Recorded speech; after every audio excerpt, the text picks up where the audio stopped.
77 kasus curanmor begal terungkap, 69 tersangka diamankan.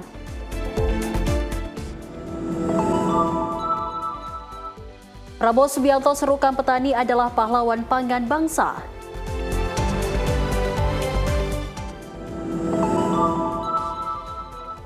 BPDP pamerkan hasil riset sawit di Perisai 2026.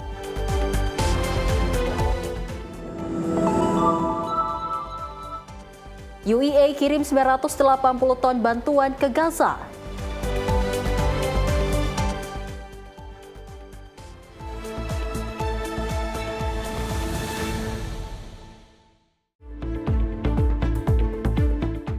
Halo pemirsa, apa kabar Anda hari ini menemani waktu malam Anda? Penyapa Indonesia Malam kembali hadir dengan beragam informasi menarik dari tanah air dan mancanegara.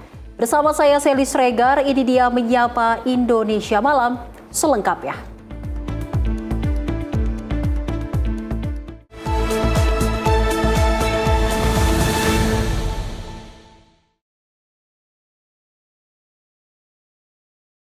Dan pemirsa, kita awali informasinya di mana aparat kepolisian Polres Pandeglang membekuk 3 anggota komplotan pencurian kendaraan bermotor yang kerap meresahkan warga di wilayah hukum Pandeglang.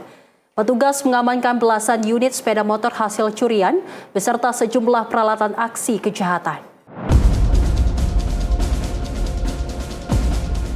3 pelaku pencurian ini diamankan unit reaksi cepat atau tim URS Polres Pandeglang di wilayah Kecamatan Panimbang, Kabupaten Pandeglang, Banten.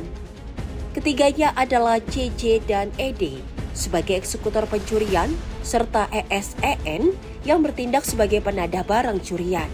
Ketiganya ditangkap setelah kepolisian melakukan serangkaian penyelidikan mendalam berdasarkan laporan dari masyarakat. Petugas menyita 17 unit sepeda motor berbagai merek hasil curian, sejumlah kunci letter T, senjata tajam, serta beberapa alat lain yang digunakan pelaku saat beraksi. Diketahui para pelaku beraksi di sejumlah lokasi berbeda dengan menyasar sepeda motor yang diparkir di area permukiman warga maupun tempat umum. Petugas masih terus melakukan pengembangan guna mengungkap kemungkinan adanya jaringan lain yang lebih besar. Pencurian kendaraan bermotor dari 17 kendaraan bermotor roda 2 yang kita amankan ini terdapat 3 orang kita amankan, 2 sebagai pelaku dan 1 adalah sebagai penadah dengan berada di beberapa TKP. Ada 7 TKP yang sementara ini hasil pengungkapan kita dan masih kita kembangkan lagi. Yang 17 ini dapat 7 TKP. Yang pertama adalah di Cimanggu. Di Cimanggu ada 2 TKP. Yang pertama di desa Cimanggu sendiri dan yang kedua di desa Tangkil Sari. Kemudian TKP kedua adalah di Cigelis. Di Cigelis juga ada 2 TKP. Yang pertama adalah di TKP di Banyuasi Cigelis dan yang satu lagi adalah di desa Cigelis, Kecamatan Cigelis, tepatnya di Kampung Cipatis. Para pelaku ditetapkan sebagai tersangka dan dijerat dengan pasal tentang pencurian dengan pemberatan, serta pasal penadah barang curian dengan ancaman hukuman maksimal 7 tahun penjara. Dari Pandeglang, Banten, jurnalis Simpo TV melaporkan. 1 dari 2 pelaku pencuri motor babak belur di masa usai tertangkap tangan membawa lari motor warga yang terparkir saat sedang nobar Piala Dunia di Jalan Timpopo, Kecamatan Bajeng, Kabupaten Goa, Sulawesi Selatan. Sementara pemirsa rekam pelaku melarikan diri.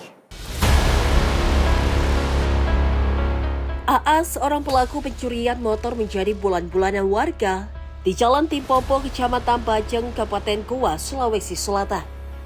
Pencuri motor ini nyaris tewas usai tertangkap tangan membawa kabur motor warga yang sedang terparkir di lokasi nobar Piala Dunia 2026.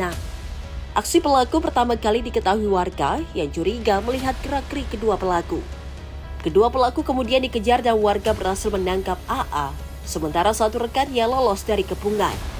Aparat kepolisian mengevakuasi pelaku dari amukan warga dan membawanya ke Mapolres Goa. Dari hasil pemeriksaan sementara, pelaku mengaku nekat mencuri karena butuh uang untuk bermain judi online serta taruhan Piala Dunia.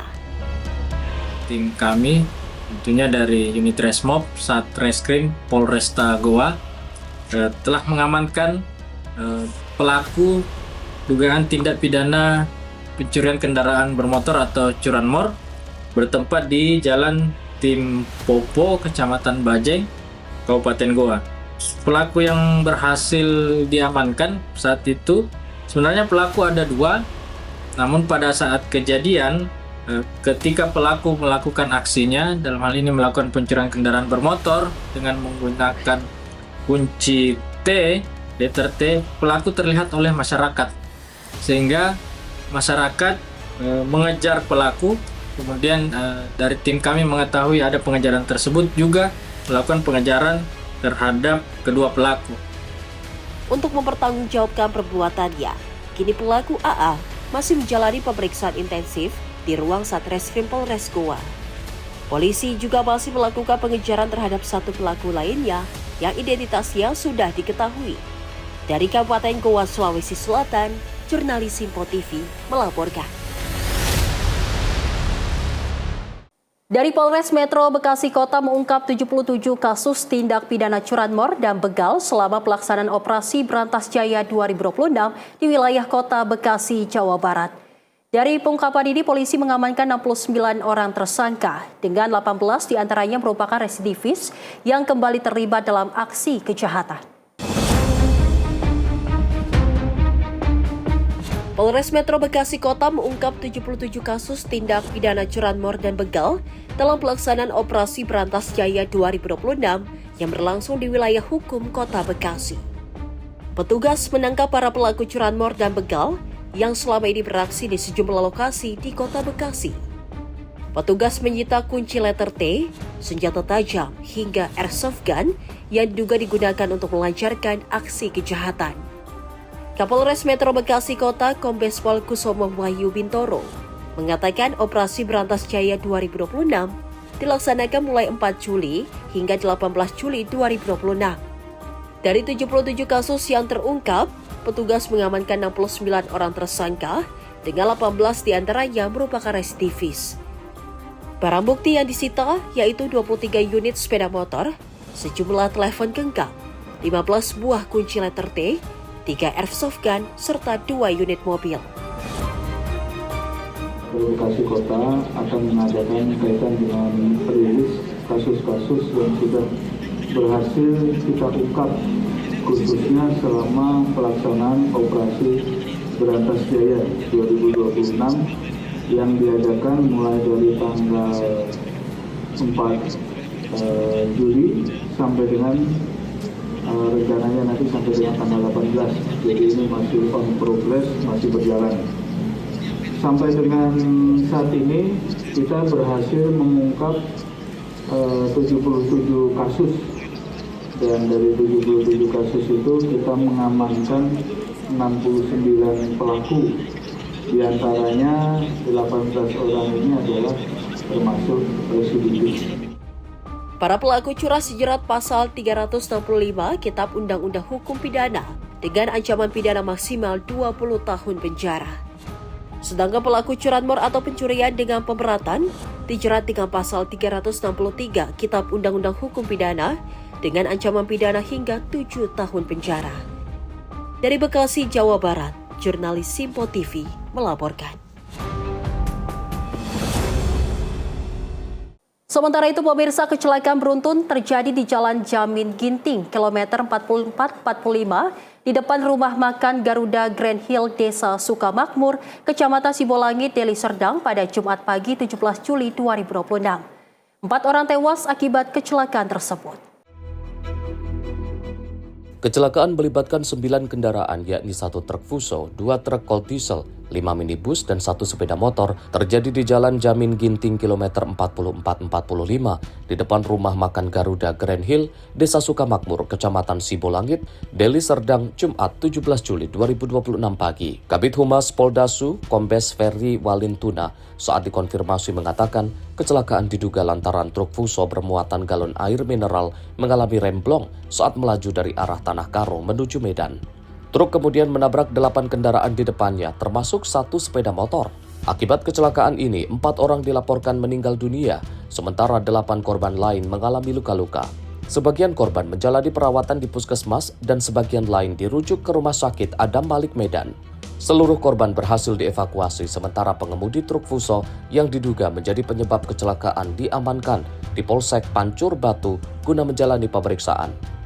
Seluruh kendaraan yang terlibat kecelakaan dievakuasi ke tepi jalan sehingga arus lalu lintas dari arah Medan maupun Tanah Karo kembali berjalan lancar. Dari Deli Serdang, Sumatera Utara, jurnalis Info TV melaporkan.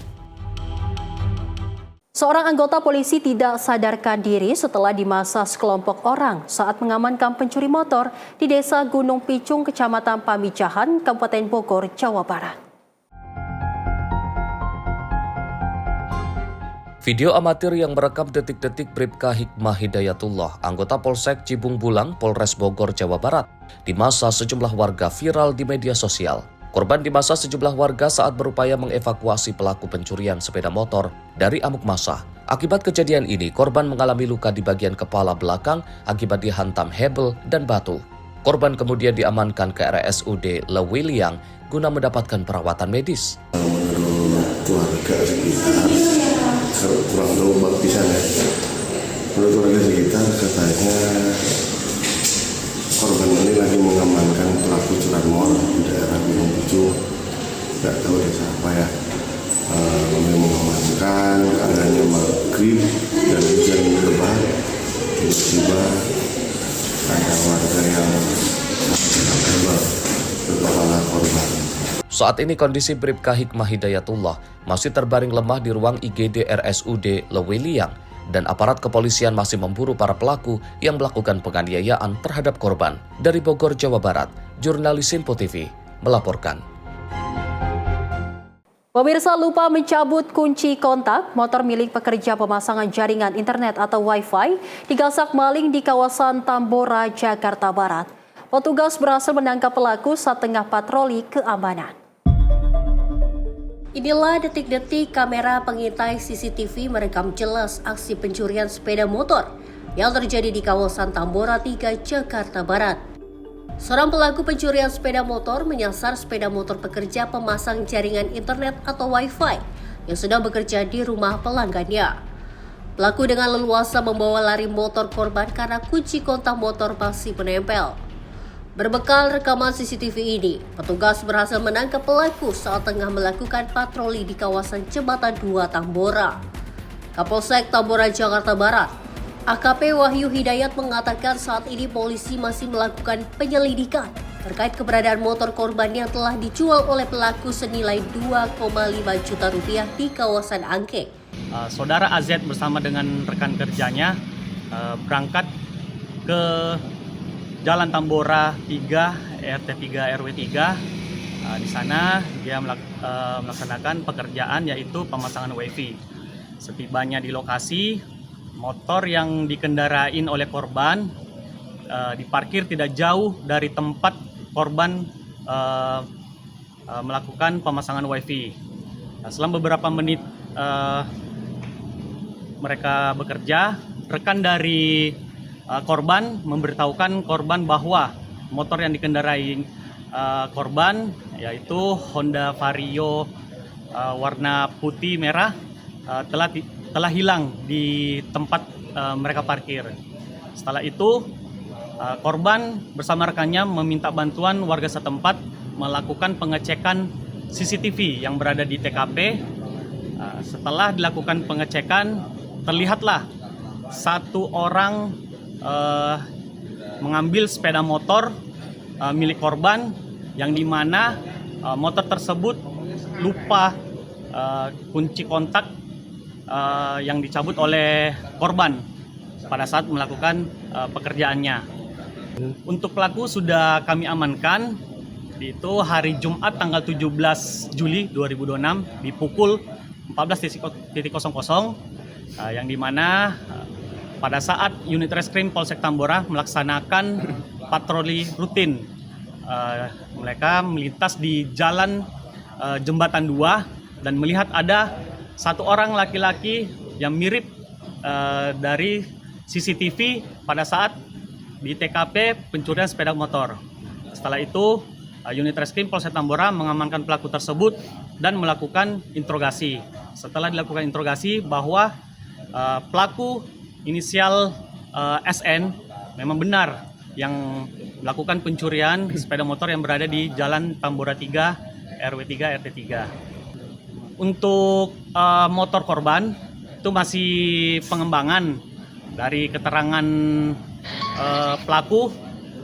Motornya dijual di daerah Angke dengan harga 2.500.000 untuk kebutuhan sehari-hari.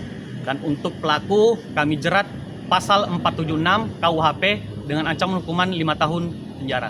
Pelaku dijerat pasal 476 Kitab Undang-Undang Hukum Pidana dengan ancaman hukuman 5 tahun penjara. Dari Jakarta, jurnalis Sinpo TV melaporkan. Tawuran dua kelompok remaja terjadi pada Minggu pagi 19 Juli 2026 di kawasan Pondok Kopi, Kecamatan Durensawit, Jakarta Timur. Dua kelompok remaja ini saling serang hingga mengganggu arus lalu lintas di lokasi.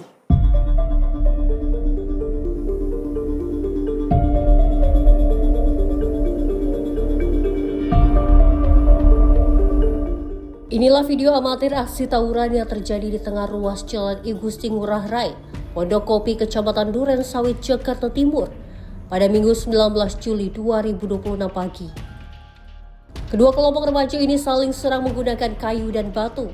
Beberapa di antaranya bahkan membawa senjata tajam. Warga sekitar mengatakan kedua kelompok remaja ini tiba-tiba saja saling serang saat kondisi lalu lintas sedang ramai. Akibat tawuran ini, sejumlah kendaraan berhenti agar tidak terkena imbas aksi tawuran. Peristiwa tawuran, Pak. Di mana itu, Pak? Di sekitaran Jalan Terusan I Gusti Ngurah Rai. Itu anak mana? Tahu nggak? Kalau anak mana kemananya kurang tahu, Pak. Ini tawuran diperkirakan remaja atau pemuda? Remaja, anak-anak tanggung. Ya. Tapi bawa apa aja dia, Pak? Bawa sajam. Panjang-panjang tajamnya. Apa lagi, Pak? Batu, lempar-lempar batu. Ini permasalahannya apa sih, Pak? Kalau permasalahannya kita kurang paham dah. Tapi emang sering terjadi tawuran di sekitar sini. Mungkin janjian di media sosial, saling ejek. Nah, disinilah sering terjadinya itu. Ada korban nggak tadi? Korban kayaknya nggak ada. Tadi gimana, Pak?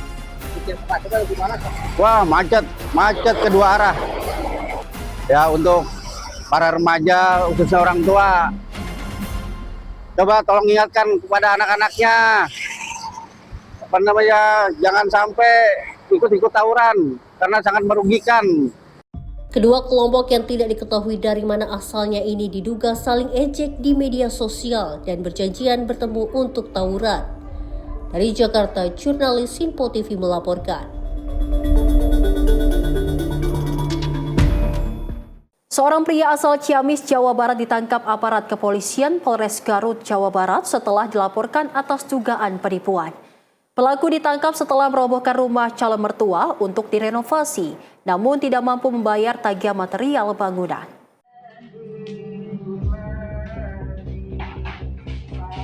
Apes betul nasib perempuan asal Kampung Cihonce, Desa Banjarwangi, Kecamatan Banjarwangi, Garut, Jawa Barat.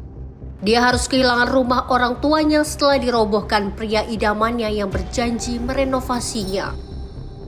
Kejadian ini bermula usai korban bernama Mimin berkenalan dengan pria berinisial NS di media sosial Facebook. Mimin diimingi akan dinikahi dan rumah orang tuanya akan direnovasi.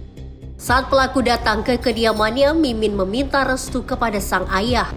Namun saat rumah dirobohkan dan material bangunan dipesan, pelaku tidak sanggup membayar tagihan mencapai 113 juta rupiah dari toko bangunan.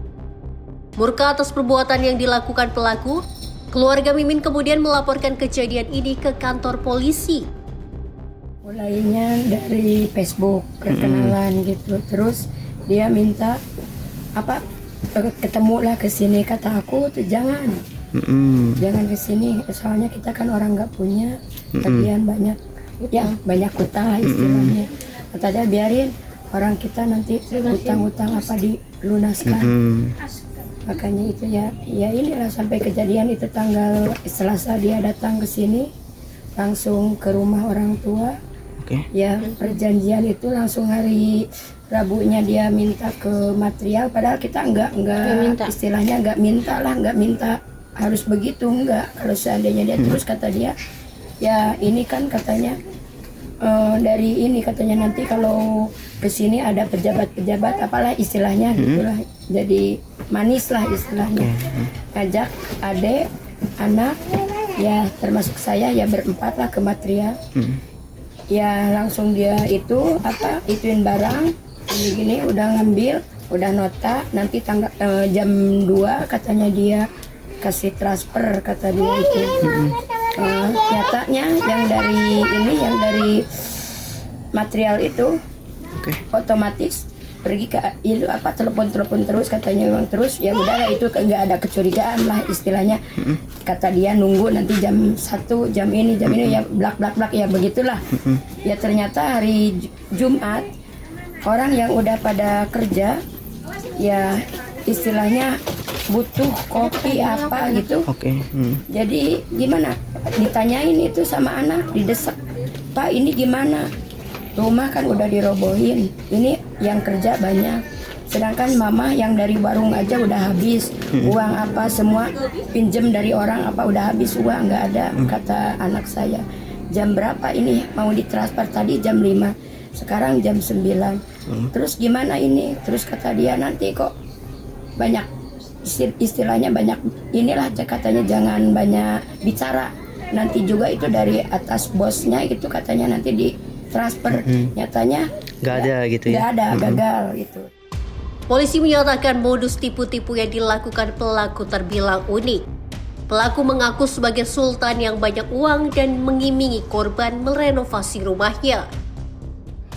Telah terjadi tindak pidana penipuan yang dilakukan oleh saudara NS, 47 tahun, warga Kabupaten Ciamis, kepada saudara 4, warga Kecamatan Banjarwangi, Kabupaten Garut, di mana pelaku ini menjanjikan akan merenovasi rumah korban dan menikahi anak dari korban yang kenal melalui media sosial.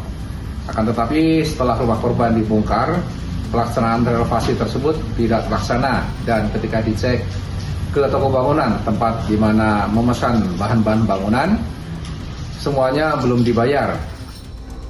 Peristiwa ini menjadi contoh bagi wanita maupun pria agar tidak mudah percaya kepada seseorang yang baru dikenal lewat media sosial. Kini orang tua Mimin harus mengungsi ke rumah anaknya karena kediamannya telah dirobohkan. Kasus ini ditangani unit Jatan Ras Polres Garut. Di redaksi Sinpo TV melaporkan.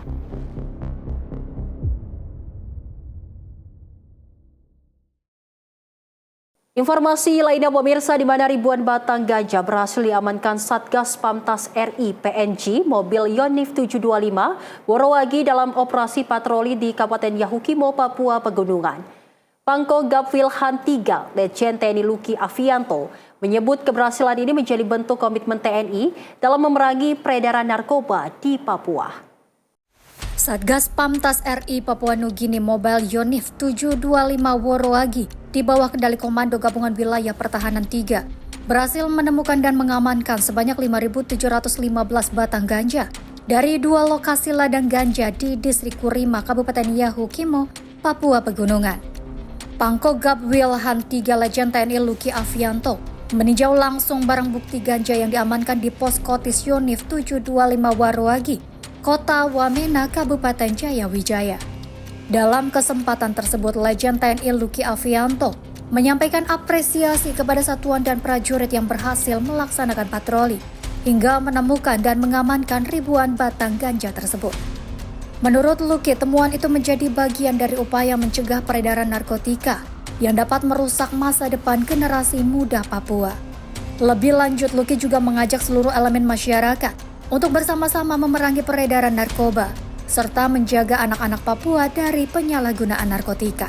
Apresiasi kepada satuan dan prajurit yang berprestasi yang telah melaksanakan patroli dan mendapatkan kurang lebih 5.715 batang ganja di daerah Distrik Kurima, Kabupaten Yahukimo, Provinsi Papua Pegunungan. Didapatkannya 5.715 batang pohon ganja ini menunjukkan bahwa informasi yang selama ini kita dengar Dan fakta di lapangan beberapa waktu yang lalu, OPM dengan sengaja membudidayakan ganja-ganja ini dan memaksa masyarakat untuk menanam ganja di pekarangan rumahnya. Dan ini merupakan kondisi yang sangat bertentangan dengan tujuan dan cita-cita dari seluruh bapak-bapak, mama-mama, cita-cita Negara Kesatuan Republik Indonesia untuk menciptakan generasi muda yang unggul sebagai calon-calon pemimpin masa depan. Jihan Nabila, Sinpo TV melaporkan. Pemirsa, Yusril tanggapi soal status penanganan ex-Jampitsus. Informasinya usai jeda, tetaplah bersama kami di Menyapa Indonesia Malam.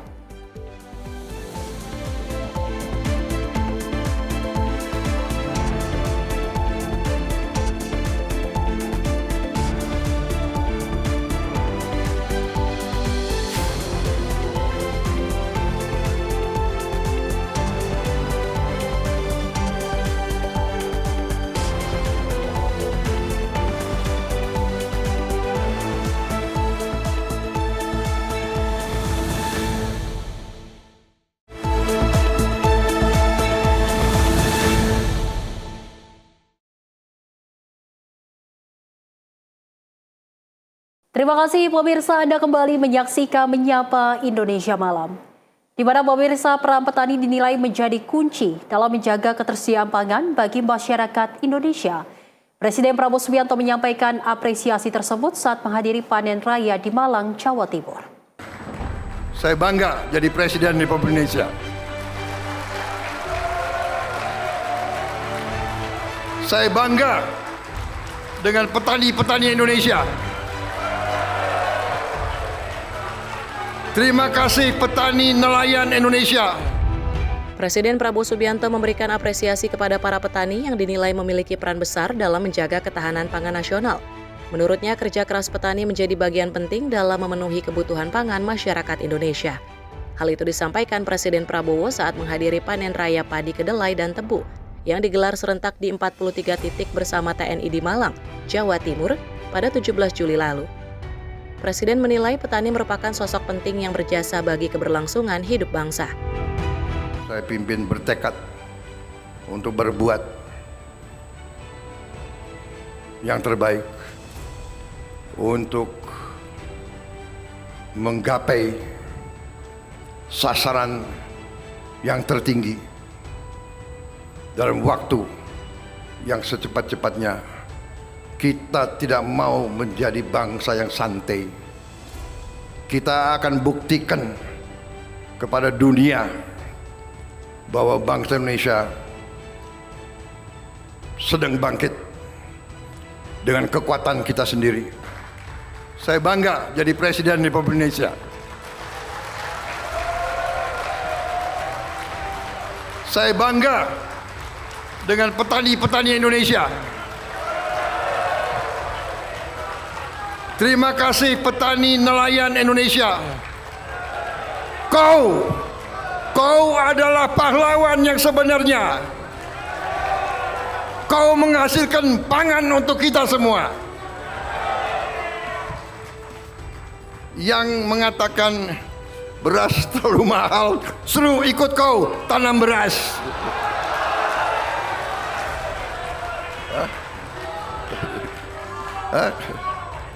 Kalau petani beras nggak boleh dapat penghasilan yang tinggi, ya suruh mereka tanam padi sendiri itu. Dalam kesempatan yang sama, Presiden menegaskan pemerintah berkomitmen meningkatkan kesejahteraan petani melalui program ketahanan pangan nasional. Ia juga mengajak seluruh elemen bangsa untuk terus bersatu dan mendukung upaya mewujudkan Indonesia yang lebih maju. Tim redaksi Sinpo TV melaporkan. Presiden Prabowo Subianto menegaskan Indonesia mampu bangkit dengan kekuatan sendiri melalui berbagai program pembangunan. Pernyataan itu disampaikan saat panen raya di Malang, Jawa Timur.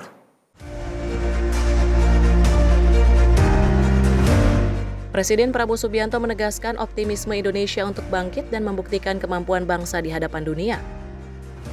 Hal itu disampaikan saat menghadiri panen raya TNI dalam rangka mendukung program ketahanan pangan nasional di Malang, Jawa Timur, 17 Juli lalu. Presiden Prabowo menyebut pemerintah terus berupaya mempercepat berbagai target pembangunan demi meningkatkan kesejahteraan rakyat. Ia menekankan pentingnya kepercayaan terhadap kekuatan bangsa sendiri dalam mewujudkan Indonesia yang lebih maju. Kita mengejar sasaran-sasaran. Kita sadar bahwa rakyat sudah terlalu lama mengalami kehidupan yang tidak selayaknya dialami oleh negara besar dan negara kaya seperti kita.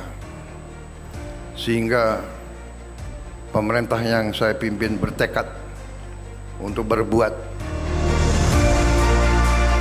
yang terbaik untuk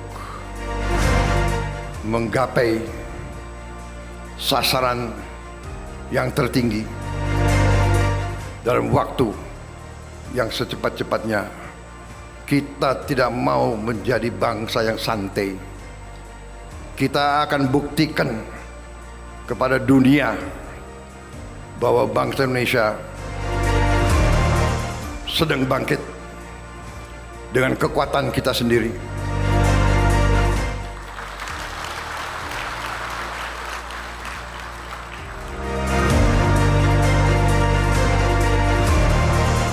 Berkali-kali pendiri-pendiri bangsa kita mengajarkan kepada kita bahwa percayalah kepada kekuatan kita sendiri. Tidak ada bangsa lain yang kasihan sama kita. Dalam kesempatan tersebut, Presiden juga mengapresiasi pelaksanaan panen raya yang digelar serentak di 43 titik Indonesia. Menurutnya, kegiatan ini menunjukkan bahwa ketahanan pangan merupakan gerakan nasional yang membutuhkan kolaborasi seluruh elemen bangsa. Tim redaksi Simpo TV melaporkan. Sementara itu, pemirsa, petani tebu menyampaikan harapan kepada Presiden Prabowo Subianto agar kesejahteraan kaum tani terus diperhatikan.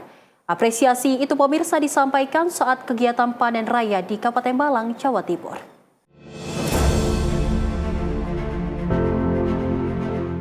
Kunjungan Presiden Prabowo Subianto pada panen raya tebu padi dan kedelai di Lanut Abdurrahman Saleh, Kabupaten Malang, Jawa Timur pada 17 Juli 2026 disambut antusias para petani. Momen tersebut dimanfaatkan untuk menyampaikan harapan agar pemerintah terus memperhatikan kesejahteraan kaum tani. Salah seorang petani tebu, Amin, berharap pemerintah dapat meningkatkan kesejahteraan petani melalui penyediaan pupuk yang lebih baik, peningkatan pelayanan sektor pertanian, serta perhatian yang lebih besar terhadap masyarakat di wilayah pedesaan. Senang sekali bisa bertemu sama Pak Presiden. Kan sudah ditunggu sampai 4 hari dari sekarang. Katanya mau datang, ternyata sampai hari ini. Mungkin nanti bisa ketemu sama Pak Presiden Pak Subianto. Alhamdulillah ini nanti. Ya sudah cukup baik. Mungkin bisa diperbaiki lagi gitu. Dari segi pupuknya, dari segi pelayanannya itu sudah mumpuni gitu. Sudah cukup gitu. Mungkin kedepannya untuk kelanjutan yang tahun depan bisa lebih sejahtera lagi. Ya harapan besar dari kami itu untuk Pak Prabowo, sejahterakanlah kaum kami, dan untuk warga dari yang di pedesaan pelosok ini mungkin lebih bahagia lagi kalau Pak Subianto, Pak Presidennya itu sering berkunjung ke daerah kami. Harapan senada juga disampaikan petani tebu lainnya, Sapiah. Ia berharap harga pupuk dapat semakin terjangkau dan infrastruktur jalan di desanya segera diperbaiki guna mendukung aktivitas masyarakat serta kelancaran distribusi hasil pertanian. Senang bisa bertemu dengan Pak Presiden langsung kasih dengan panen raya ini. Moga-moga bisa lancar dan bisa menurunkan harga pupuk. Mau menyampaikan supaya desa saya itu diratakan itu loh sebagai jalan-jalan nih lho Mbak, sing rusak-rusak, wara robyong rusak. Ingin diperbaiki. Presiden Prabowo moga-moga panjang umur, sehat. Semoga besok lagi jadi lagi. Para petani berharap perhatian pemerintah terhadap sektor pertanian terus berlanjut demi meningkatkan kesejahteraan dan produktivitas petani. Tim redaksi Simpo TV melaporkan. Masih dari Presiden Prabowo Subianto yang mengungkapkan Indonesia akan segera meluncurkan motor listrik nasional. Peluncuran tersebut menjadi bagian dari penguatan industri otomotif dalam negeri.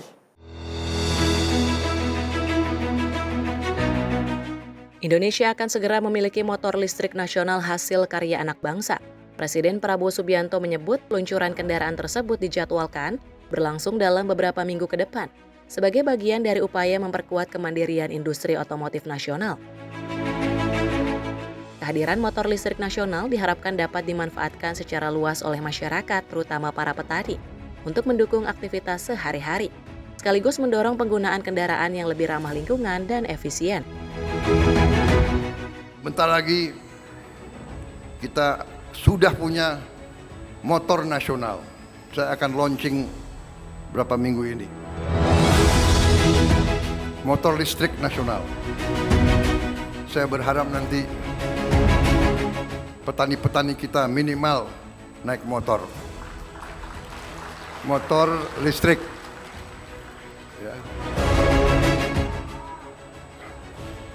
Siapa tahu ada yang pakai mobil semua nanti. Kita akan punya motor buatan anak-anak Indonesia. Kita akan punya mobil buatan anak-anak Indonesia. Sekarang TNI dan Polri sudah pakai Jeep buatan putra-putri Indonesia.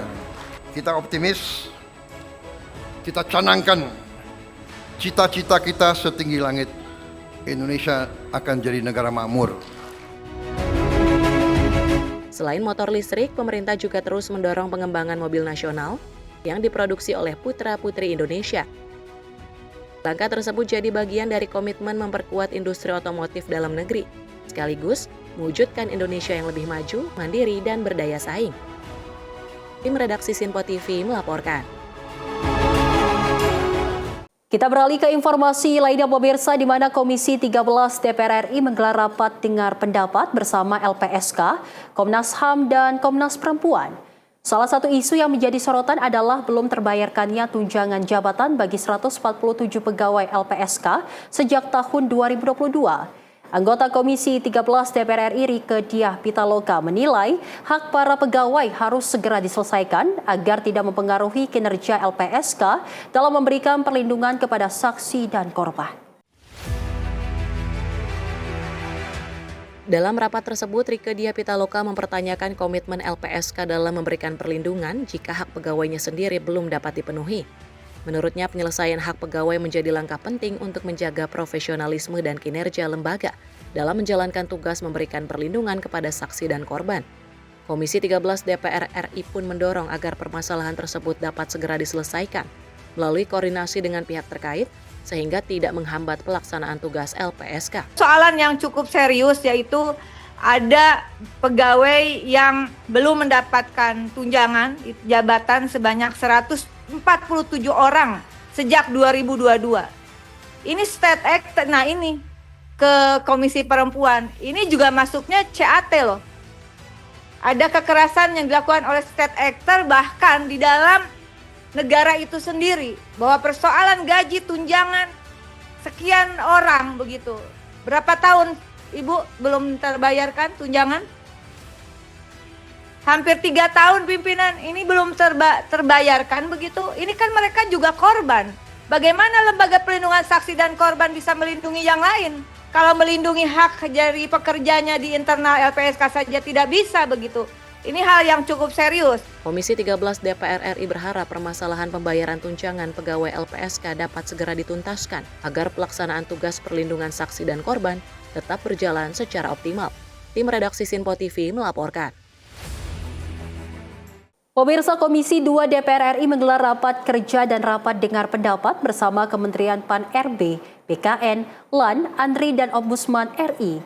Rapat membahas evaluasi kinerja serta usulan anggaran dalam rancangan APBN tahun 2027. Komisi 2 menegaskan evaluasi laporan kinerja tahun 2025 dan 2026 menjadi syarat utama sebelum memberikan persetujuan atas usulan anggaran tahun 2027. Langkah ini pemirsa dilakukan untuk memastikan penggunaan anggaran negara berjalan secara efektif dan akuntabel. Dalam rapat tersebut, Komisi 2 DPR RI menekankan pentingnya pengawasan terhadap kinerja instansi pemerintah. Setiap usulan anggaran harus didasarkan pada hasil evaluasi yang terukur agar belanja negara tepat sasaran. Di tengah kebijakan efisiensi anggaran, Komisi 2 juga mendorong seluruh mitra kerja untuk menghadirkan terobosan dan inovasi dalam menjalankan reformasi birokrasi serta meningkatkan kualitas pelayanan publik. Sementara itu, seluruh instansi mitra kerja Komisi 2 berhasil mempertahankan opini wajar tanpa pengecualian atau WTP dari Badan Pemeriksa Keuangan RI. Capaian tersebut menunjukkan pengelolaan dan pelaporan keuangan negara dinilai akuntabel. Akan menjadi baseline kami untuk mempersetujui dan atau melakukan koreksi terhadap usulan anggaran APBN tahun 2027. Jadi jangan sampai anggaran yang dulu tidak kita evaluasi, tiba-tiba kita kemudian meluluskan anggaran. Kabar baiknya, seluruh mitra kerja ini mendapatkan opini wajar tanpa pengecualian dari BPK. Itu artinya tidak ada masalah dalam penggunaan dan pelaporan keuangan yang dilakukan oleh mitra-mitra kerja kami. Selanjutnya memang di tengah efisiensi anggaran yang ada, wilayah aparatur negara, reformasi birokrasi dan pelayanan publik di Indonesia itu sedikit banyak memerlukan cara berpikir yang out of the box karena anggarannya terbatas. Komitmen Komisi 2 DPR RI tentu memberikan dukungan yang kuat kepada para mitra kerja kami agar tujuan reformasi birokrasi pelayanan publik di Indonesia semakin baik itu bisa terwujud. Komisi 2 DPR RI menegaskan keterbatasan anggaran tidak boleh jadi hambatan dalam mendorong reformasi birokrasi dan peningkatan pelayanan publik bagi masyarakat. Tim redaksi Sinpo TV melaporkan. Pemerintah menyelenggarakan kegiatan Ruang Bertumbuh Bersama Anak Indonesia melalui Gerak Bersama Anak Indonesia di kawasan Epicentrum Walk Jakarta Selatan pada Minggu pagi. Penyelenggaraan ini digelar sebagai bentuk komitmen peningkatan perlindungan hak anak dengan konsep kolaborasi bersama seluruh pihak. Komisi Perlindungan Anak Indonesia bersama Kementerian Pemberdayaan Perempuan dan Perlindungan Anak memberikan ruang bertumbuh bersama anak Indonesia dengan kegiatan gerak jalan edukatif, dialog bersama pemangku kepentingan terkait, hingga aktivitas edukatif lainnya di kawasan Epicentrum Walk Jakarta. Menteri PPPA Arifatul Khairi Fauzi menjelaskan, kegiatan ini juga dilakukan menjelang Hari Anak Nasional yang jatuh pada tanggal 23 Juli mendatang. Dirinya menegaskan, kegiatan ini juga jadi wadah dialog bersama terhadap persoalan di lingkungan anak Indonesia.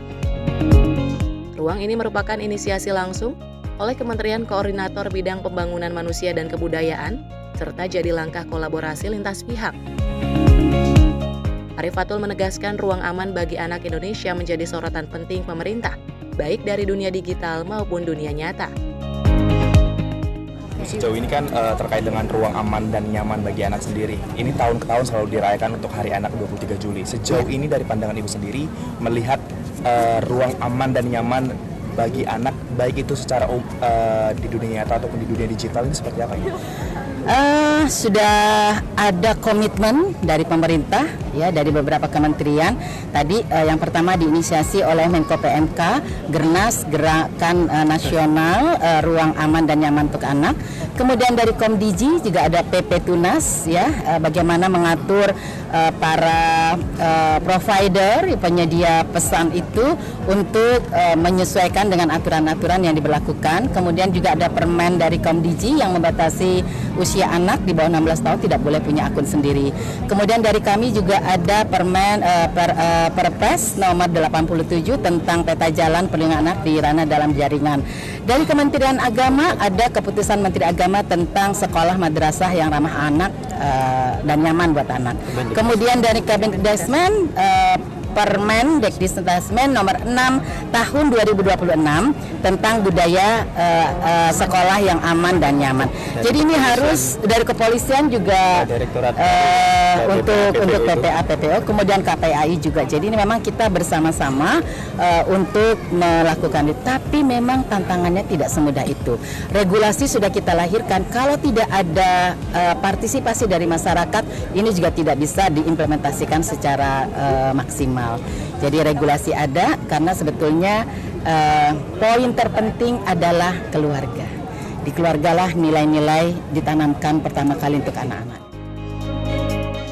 Dari Jakarta, Max Munte, Azizul Hakim, Sinpo TV melaporkan. Sementara itu, pemirsa, Wakil Presiden Gibran Rakabuming Raka meninjau SD Negeri 016 Rusa Parit Aban, Kabupaten Rokan Hilir Riau setelah menerima aspirasi seorang guru melalui media sosial. Kunjungan ini menjadi wujud respon pemerintah terhadap keluhan masyarakat, khususnya di bidang pendidikan. Kunjungan Wakil Presiden Gibran Rakabuming Raka pada Jumat 17 Juli lalu bermula dari komentar seorang guru di akun Instagram pribadinya yang menyampaikan kondisi SD Negeri 016 Rusa Parit Aman sudah tidak layak digunakan untuk kegiatan belajar mengajar. Di lokasi, Gibran meninjau langsung kondisi sekolah yang mengalami berbagai kerusakan, mulai dari bangunan yang rapuh, atap dan plafon yang rusak, hingga lapangan sekolah yang berlubang dan juga area rawa tanpa pagar. Selain berdialog dengan para guru, Gibran juga menggelar pertemuan bersama orang tua murid untuk mendengarkan berbagai aspirasi masyarakat. Dalam pertemuan tersebut, warga menyampaikan harapan agar sekolah segera direhabilitasi demi menciptakan lingkungan belajar yang lebih aman dan nyaman. Tidak hanya mendengarkan keluhan terkait pendidikan, Wakil Presiden juga menyerap masukan mengenai ketersediaan solar, pupuk bersubsidi, serta perbaikan infrastruktur jalan menuju kawasan pertanian yang menjadi kebutuhan masyarakat setempat. Kunjungan ini menegaskan komitmen pemerintah untuk merespon aspirasi masyarakat hingga ke daerah terpencil, sekaligus mendorong peningkatan kualitas pendidikan dan juga pemerataan pembangunan sesuai dengan arahan kebijakan dari pemerintah. Tim redaksi Sinpo TV melaporkan. Pimpinan DPR menggelar rapat bersama pemerintah membahas anggaran penyeberangan kapal perintis yang melayani wilayah 3T di Kompleks Parlemen Senayan, Jakarta pada Senin pagi. Rapat digelar untuk mencari solusi terhadap persoalan kebutuhan anggaran penyeberangan perintis. Pimpinan DPR menggelar rapat bersama sejumlah Menteri Kabinet Merah Putih di Kompleks Parlemen Senayan, Jakarta. Rapat ini dipimpin langsung oleh Wakil Ketua DPR Dasko dengan didampingi Wakil Ketua DPR lainnya Saan Mustafa dan Cucun Ahmad Samsurizal. Rapat tersebut menghasilkan kesepakatan antara DPR bersama pemerintah, yakni tambahan anggaran untuk layanan penyeberangan perintis pada sisa tahun anggaran 2026. Kebutuhan tambahan anggaran untuk ASDP sekitar 139 miliar, sedangkan untuk Pelnis sekitar 70 miliar. Yang tadi alhamdulillah rapat tidak berjalan terlalu lama karena sudah bisa kita sepakati dan angka-angka yang dibutuhkan oleh Menkeu langsung diberi kesanggupan karena yang pertama bukan masalah angkanya, tetapi adalah ini bentuk prioritas dan atensi utama sehingga tadi kami putuskan bersama-sama bahwa ini langsung kita penuhi untuk bisa menyelesaikan permasalahan anggaran yang dihadapi oleh teman-teman di ASDP maupun di Pelni. Yang tadi disampaikan adalah kebutuhan sekitar 139 miliar untuk di ASDP dan kurang lebih 70 sekian untuk yang di Pelni. Jadi 70 miliar sehingga tadi langsung kami bersama-sama kami berikan persetujuan untuk dua hal yang tersebut ya. Dari Jakarta, Fahrizal Davariskiano, Sinpo TV melaporkan. Kita beralih ke informasi lainnya pemirsa, di mana Menko Hukum, HAM, Imigrasi dan Pemasyarakatan Yusril Izzah Mahendra menanggapi soal status penahanan terhadap ex-Jaksa Agung Muda Tindak Pidana Khusus Febri Adriansyah hingga saat ini. Menurutnya, kewenangan terhadap langkah penetapan status penahanan menjadi bagian kewenangan penyidik, serta masyarakat dihimbau untuk mengawasi jalannya proses hukum tersebut. Jadi kalau menurut Bapak apa nih Pak yang bikin penanganannya ini sepertinya berbeda kalau donor itu sudah langsung ditahan Kejagung sedangkan Febri belum? Ya karena mungkin masih tahap-tahap awal ya. Kita lihat aja perkembangan. Dalam perkembangan bisa aja dilakukan tindakan penahanan. Proses hukum terhadap ex-Jampitsus Febri Adriansyah masih terus bergulir di lingkungan Kejaksaan Agung usai Korps Pemberantasan Tindak Pidana Korupsi menyerahkan sepenuhnya kepada Kejagung. Menko Kumham Imipas Yusril Iza Mahendra merespons soal status penahanan ex-Jampitsus tersebut dengan mengimbau masyarakat harus memantau jalannya proses hukum yang sedang berjalan hingga saat ini oleh Kejaksaan Agung. Yusril menerangkan penyidik Kejagung memiliki kewenangan penuh untuk menetapkan status penahanan kepada Febri dengan segala pertimbangan tertentu. Menurutnya uji pra-peradilan di pengadilan dapat dilakukan ex-Jampitsus Febri apabila resmi dilakukan penahanan oleh penyidik Kejaksaan Agung. Uji pra-peradilan ini dapat dilakukan jika merujuk kepada Kitab Undang-Undang Hukum Acara Pidana yang baru. Hal ini disampaikan Yusril kepada wartawan di kawasan Pantai Indah Kapuk, Jakarta Utara pada Minggu pagi. Penyidik itu punya kewenangan dengan pertimbangan-pertimbangan tertentu untuk melakukan penahanan atau tidak melakukan penahanan. Tapi masyarakat juga tentu dapat memberikan satu pengawasan.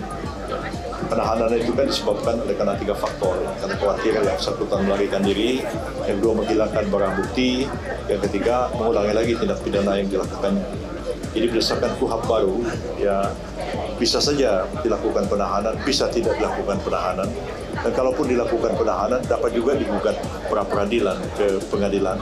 Dan karena itu kita awasi dan kita cermati apa yang dilakukan oleh penyidik Kejaksaan Agung dalam mengungkapkan atau melakukan penyidikan lanjutan terhadap kasus mantan Jampitsus kita ini.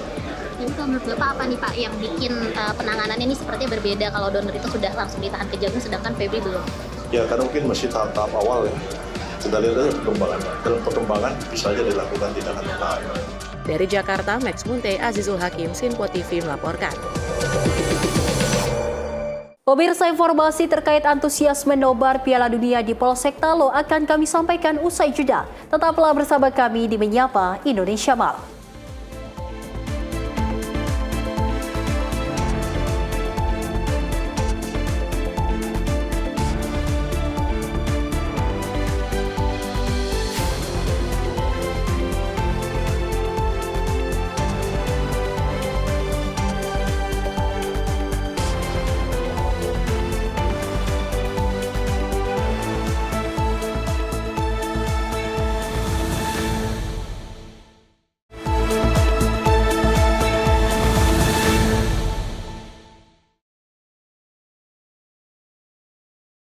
Anda kembali menyaksikan Menyapa Indonesia Malam, pemirsa, bersama saya Sally Srekar. Pemerintah Provinsi DKI Jakarta tengah mengkaji usulan pembentukan seksi perlindungan anak di setiap rukun tetangga di wilayah kota Jakarta. Hal ini menandakan komitmen Pemprov DKI terhadap status kota ramah anak di Indonesia.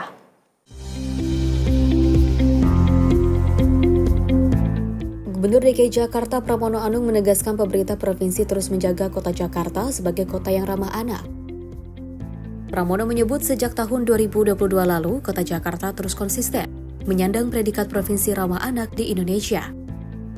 Hal ini diungkapkan Pramono dalam peringatan Hari Anak Nasional ke-42 halaman di Balai Kota Jakarta pada Senin pagi. Hari Anak Nasional ke-42 untuk tingkat Provinsi DKI Jakarta dengan kegiatan bermain gembira, dan juga tentunya pada Hari Anak ini pemerintah DKI Jakarta akan terus menjaga supaya Jakarta betul-betul menjadi provinsi yang ramah anak. Karena sejak tahun 2022 Jakarta merupakan salah satu provinsi yang selalu mendapatkan predikat ramah anak, dan untuk itu hari ini kita semua mengadakan peringatan dan sekaligus menjaga agar Jakarta tetap ramah bagi anak dan juga bagi siapapun sebenarnya yang akan ke Jakarta.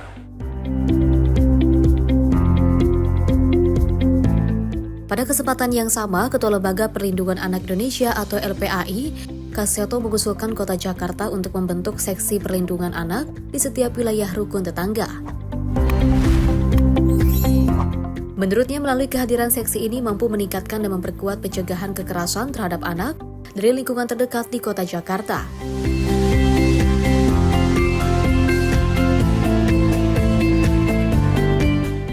Maka kami mengusulkan kepada Bapak Gubernur DKI Jakarta merupakan provinsi pertama yang seluruh RT-nya juga dilengkapi dengan seksi perlindungan anak. Jadi di RT-RT ada seksi acara, seksi kebersihan, seksi keamanan, tambah satu lagi seksi perlindungan anak, sehingga dimulai dari paling dekat dengan keluarga yaitu rukun tetangga yang sangat peduli pada perlindungan anak dan segera mencegah terjadinya berbagai kekerasan terhadap anak. Jadi mudah-mudahan DKI kami juga usulkan nanti kalau sudah mendapat instruksi ini sebagai provinsi pertama yang seluruh RT-nya di setiap kota, Jakarta Utara, Jakarta Barat, Jakarta Timur dan sebagainya sudah dipenuhi dengan seksi perlindungan anak atau Sparta.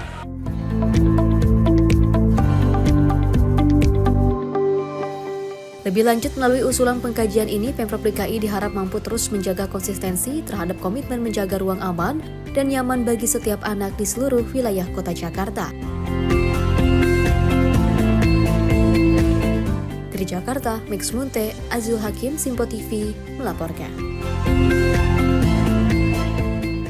Presiden Prabowo Subianto mengapresiasi keberanian Menteri Pertanian Andi Amran Sulaiman dalam mempercepat target swasembada gula nasional dari semula 4 tahun menjadi 2 tahun.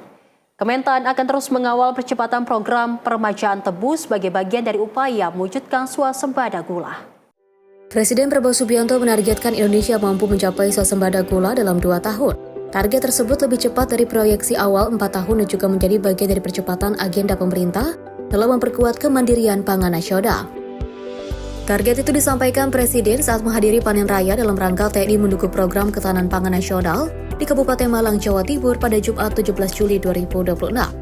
Dalam kesempatan tersebut, Presiden mengungkapkan bahwa Menteri Pertanian Andi Amran Sulaiman sebelumnya melaporkan program peremajaan tebu seluas 100.000 hektar per tahun yang juga diproyeksikan mampu mewujudkan swasembada gula dalam 4 tahun. Namun setelah berdiskusi, Mentan Amran menyatakan target tersebut dapat dipercepat menjadi 2 tahun.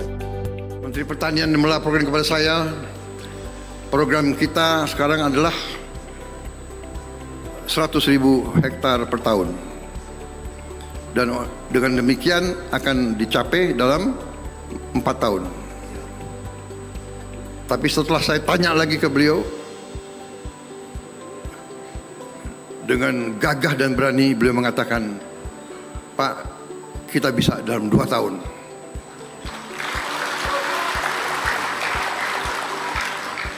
Tapi saya bilang, bagus. Tapi jangan masuk rumah sakit, Menteri Pertanian. Janji 2 tahun tapi you nggak masuk rumah sakit. Negara dan bangsa masih butuh kau. Mendengar komitmen itu, Presiden menyampaikan apresiasi kepada Mentan Amran di hadapan ribuan peserta yang hadir. Presiden kemudian menyampaikan pesan khusus kepada Mentan Amran yang langsung disambut tepuk tangan para peserta. Tim redaksi Simpo TV melaporkan. Wakil Menteri Ketenagakerjaan Afriansyah Nur menghadiri pertemuan Serikat Pekerja yang diikuti sekitar 1.000 karyawan di Depok, Jawa Barat. Dalam kunjungan tersebut, Wamenaker mengatakan kemitraan yang baik antara manajemen badan usaha milik negara dan serikat pekerja perlu terus dijaga untuk mendukung kemajuan negara dalam mendukung program Asta Cita Presiden Prabowo. Sekitar 1.000 karyawan dan pensiunan BUMN PT Pegadaian mengikuti pertemuan akbar dan aksi sosial yang digelar Serikat Pekerja PT Pegadaian di Depok, Jawa Barat. Acara tersebut dihadiri langsung Wakil Menteri Ketenagakerjaan. Wakil Menteri Ketenagakerjaan Afriansyah Nur mengatakan, kemitraan yang baik antara manajemen badan usaha milik negara dan serikat pekerja perlu terus dijaga untuk mendukung kemajuan negara dalam mendukung program Asta Cita Presiden Prabowo. Di saat yang sama, dirinya menyampaikan update tentang RUU inisiasi dari DPR, yakni RUU Ketenagakerjaan yang saat ini sedang digarap oleh pemerintah bersama DPR. Dirinya berharap dengan adanya RUU Ketenagakerjaan akan memberikan dampak positif, bukan hanya untuk perusahaan melainkan juga meningkatkan kesejahteraan para pekerja di Indonesia. Jadi pemerintah tidak memihak buruh, tidak memihak manajemen. Pemerintah berada di tengah. Pemerintah harus adil. Itulah yang dilakukan oleh pemerintah selama ini, dan itu ada namanya tripartit. Di situ ada pemerintah, ada perusahaan atau manajemen, dan kemudian ada serikat pekerja. Nah, tiga-tiganya harus berkolaborasi dan sikap pemerintah sendiri harus netral. Nah, RUU Ketenagakerjaan yang diinisiasi oleh DPR, ini kita tunggu masukan-masukan dari serikat pekerja termasuk penggadaian ini. Jangan sampai nanti setelah diputuskan keluar Undang-Undang Ketenagakerjaan, banyak pihak-pihak yang merasa bahwa tidak terlibat. Nah, ini sudah dihimbau oleh salah satu pimpinan DPR, Pak Sufmi Dasko, untuk memberikan masukan kepada teman-teman di DPR. Nah, ini harapan kita, baik dari manajemen, ya, manajemen itu diwakili oleh Apindo, Kadin, kemudian juga oleh pihak-pihak serikat pekerja yang lain, begitu. Jadi insya Allah semua akan berjalan baik. Sementara itu, Ketua Serikat Pekerja Mofri Yandi mengingatkan pentingnya menjaga hubungan industrial Pancasila sebagai landasan kemitraan antara serikat pekerja dan manajemen. Menurutnya, hubungan industrial yang harmonis akan menjadi faktor penting dalam mendukung pencapaian visi kesejahteraan masyarakat Indonesia, khususnya kaum pekerja. Arahan dari Pak Wamen tadi, yaitu sinergi dari tripartit, pemerintah, manajemen, dan SP, kedepannya akan menjadi lebih solid lagi, bahwa tidak semua hal harus dilakukan dengan serius meja perundingan, tapi juga bisa dilakukan dengan suasana hangat dan kekeluargaan seperti ya.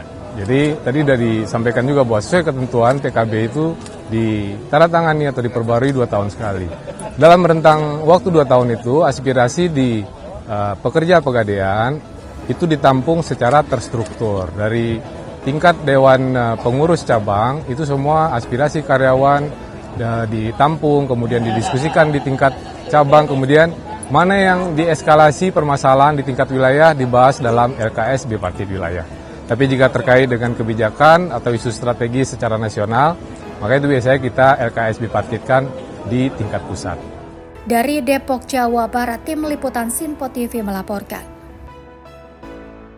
Dari Menteri PU Dodi Hanggodo memastikan Sekolah Rakyat Terintegrasi 1 Kabupaten Kupang, Nusa Tenggara Timur telah siap difungsikan.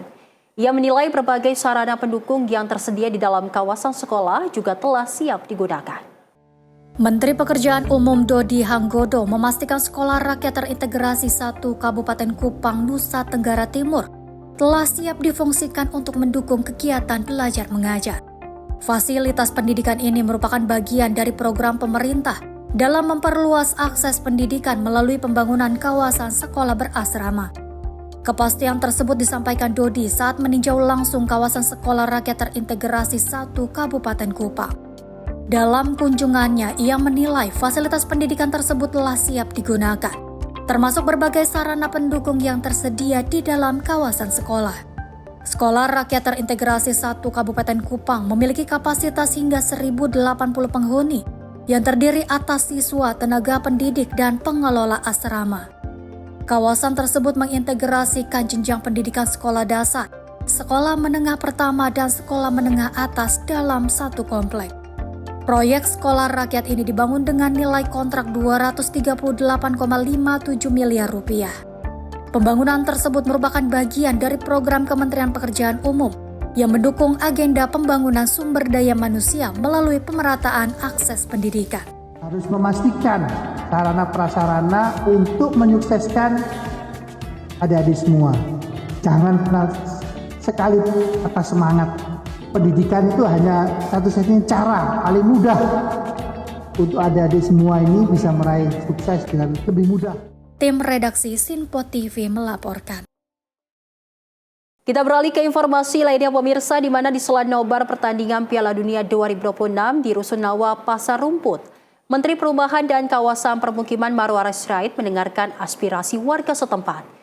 Ia menerima masukan bahwa warga Rusunawa menginginkan fasilitas olahraga seperti lapangan bola.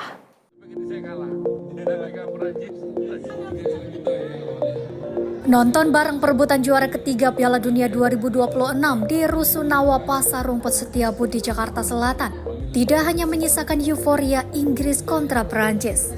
Penghuni rusun juga mendapat berkah dari Menteri Perumahan dan Kawasan Permukiman Marwarar Sirait. yang memberikan bantuan pribadi sebesar 100 juta rupiah. Nantinya bantuan dari Menteri ARA itu akan digunakan untuk bergotong royong, membangun fasilitas dan sarana olahraga di Rusunawa Pasar Rumput, Jakarta Selatan. Awalnya hati ARA tersentuh saat penghuni rusun termasuk anak-anak menyampaikan keinginan memiliki fasilitas olahraga seperti lapangan bulu tangkis maupun futsal. Menanggapi aspirasi warga terkait fasilitas olahraga, Menteri ARA memastikan akan menggunakan dana pribadi sebesar 100 juta rupiah untuk membangun fasilitas tersebut. Tim redaksi Sinpo TV melaporkan. Demam Piala Dunia tak hanya terasa di negara penyelenggara. Di Gunung Kidul, ratusan warga memadati alun-alun Wonosari untuk menyaksikan laga final Piala Dunia secara bersama-sama. Suasana penuh sorak-sorai dan kebersamaan mewarnai jalannya pertandingan hingga menit-menit terakhir. Semangat Piala Dunia turut menyala di Kabupaten Gunung Kidul. Ratusan warga memadati alun-alun Wonosari pada Senin dini hari untuk mengikuti nonton bareng laga final Piala Dunia antara Argentina melawan Spanyol bersama Bupati dan jajaran Forkopimda Gunung Kidul. Sejak peluit awal ditiup, suasana berlangsung meriah. Setiap serangan yang dibangun kedua tim disambut tepuk tangan dan sorak-sorai penonton. Ketika peluang emas tercipta di depan gawang, ribuan mata tertuju ke layar raksasa, disertai teriakan harapan agar gol segera tercipta. Bupati Gunung Kidul Endah Subekti Kuntariningsi menyampaikan bahwa nonton bareng ini tidak hanya menjadi ajang menyaksikan pertandingan sepak bola dunia, namun juga untuk menumbuhkan minat masyarakat terhadap olahraga, sekaligus mempererat hubungan harmonis antara pemerintah daerah, Forkopimda, dan juga masyarakat. Ini memberi ruang kepada warga masyarakat pecinta bola untuk menikmati gelaran final Piala Dunia. Dan kali ini dimenangkan oleh Spanyol dan agenda malam ini meriah sekali. Mudah-mudahan ini memotivasi Persik Gunung Kidul untuk nanti ke depan lebih baik lagi. Hidup Martinez. Tadi juga menyediakan bakmi gratis ya, Bu? Ya. Besok pas Indonesia Piala ASEAN kita akan nobar. Jadi ini wujud cinta tanah air kita. Dari Gunung Kidul, jurnalis Sinpo TV melaporkan. Dari Polsek Talo Kota, Makassar menggelar nonton bareng final Piala Dunia 2026 antara Spanyol melawan Argentina bersama ratusan warga dan pengemudi ojek online di depan Mako Polsek. Kegiatan ini digelar sebagai sarana mempererat silaturahmi sekaligus memperkuat sinergi antara Polri dan masyarakat dalam menjaga keamanan serta ketertiban lingkungan. Suasana penuh semangat dan keakraban mewarnai acara nonton bareng final Piala Dunia 2026 antara Spanyol versus Argentina yang digelar oleh Polsek Talo. Ratusan warga dan para pengemudi ojol tumpah ruah di depan Mako Polsek Talo, Kota Makassar, Sulawesi Selatan. Ratusan warga yang didominasi oleh kaum muda ini tampil sangat antusias saat mendukung negara kesayangan mereka. Mereka saling bersorak dan larut dalam ketegangan saat kedua tim saling jual beli serangan. Untuk menambah keseruan, pihak Polsek Talo juga membagikan door prize bagi para penonton yang paling heboh. Kegiatan ini kami lakukan adalah kegiatan bagaimana mendekatkan diri bersama keterpaduan antara Tripika Kecamatan Talo dengan masyarakat. Maka kami Tripika melakukan atau membuat kegiatan nonton bareng final di depan Mako Polsek Talo bersama warga.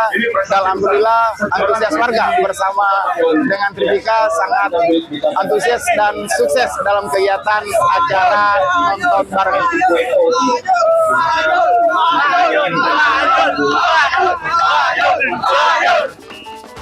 Sebelumnya, Kapolri Jenderal Listio Sigit Prabowo telah menghimbau seluruh jajarannya dari tingkat Mabes hingga Polsek untuk mengadakan kegiatan nobar bersama masyarakat.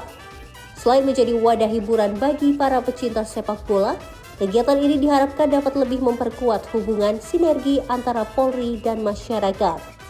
Dari Makassar, Sulawesi Selatan, jurnalis Sinpo TV melaporkan. Kita beralih ke informasi lainnya pemirsa, di mana Menteri Haji Gus Irfan memberikan pengarahan pada kegiatan evaluasi penyelenggaraan ibadah haji di Sorong, Papua Barat Daya pada Sabtu 18 Juli 2026. Ia menyampaikan apresiasi kepada seluruh jajaran Kemenhaj di Papua Barat Daya atas dedikasi dan kerja keras dalam mensukseskan penyelenggaraan ibadah haji tahun 2026. Menteri Haji dan Umroh Republik Indonesia Muhammad Irfan Yusuf mendorong seluruh jajaran Kementerian Haji dan Umroh Republik Indonesia membangun budaya evaluasi yang jujur, terbuka, dan berkelanjutan sebagai fondasi peningkatan kualitas penyelenggaraan ibadah haji. Mengawali arahannya, Menhaj menyampaikan rasa syukur dapat bersilaturahmi secara langsung dengan keluarga besar Kemenhaj di Papua Barat Daya. Menurutnya, kunjungan tersebut merupakan komitmen yang telah lama ingin diwujudkan sejak transformasi Badan Penyelenggara Haji menjadi Kementerian Haji dan Umroh. Kita ingin evaluasi ini menjadi bagian dari peningkatan pelayanan haji untuk tahun depan. Sebagai informasi, antrian secara nasional itu terakhir sudah 5.800.000 orang dalam antrian. Dan antrian itu tidak pernah berkurang, Pak. Tahun ini berangkat 221.000, tahun ini pun yang mendaftar kembali lebih dari 200.000. Artinya nggak pernah berkurang angka ini. Bertambah, dan bertambah. Salah satu hal yang sudah dan sedang kami lakukan adalah kita memverifikasi kembali antrian ini. Menhaj menilai Papua Barat Daya tidak hanya dikenal melalui Raja Ampat, tetapi juga memiliki semangat persaudaraan, toleransi, dan gotong royong yang menjadi modal penting dalam memberikan pelayanan kepada jemaah haji. Ia menyampaikan apresiasi kepada seluruh jajaran Kemenhaj di Papua Barat Daya atas dedikasi dan kerja keras dalam menyukseskan penyelenggaraan ibadah haji tahun ini. Namun Menhaj mengingatkan bahwa keberhasilan tersebut harus menjadi pijakan untuk terus melakukan perbaikan. Menhaj juga mengajak seluruh jajaran membangun budaya evaluasi yang terbuka dan tidak ragu menyampaikan berbagai persoalan di lapangan. Menurutnya, setiap masukan merupakan bahan penting dalam penyempurnaan kebijakan dan peningkatan kualitas pelayanan penyelenggaraan ibadah haji.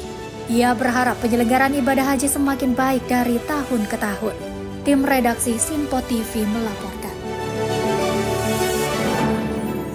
Menteri Haji dan Umroh RI meninjau Wisma Haji Antara Sorong. Pemerintah berharap pengelolaan Wisma Haji Antara Sorong terus ditingkatkan sehingga dapat menjadi pusat pelayanan haji yang optimal bagi masyarakat Papua Barat dan Papua Barat Daya.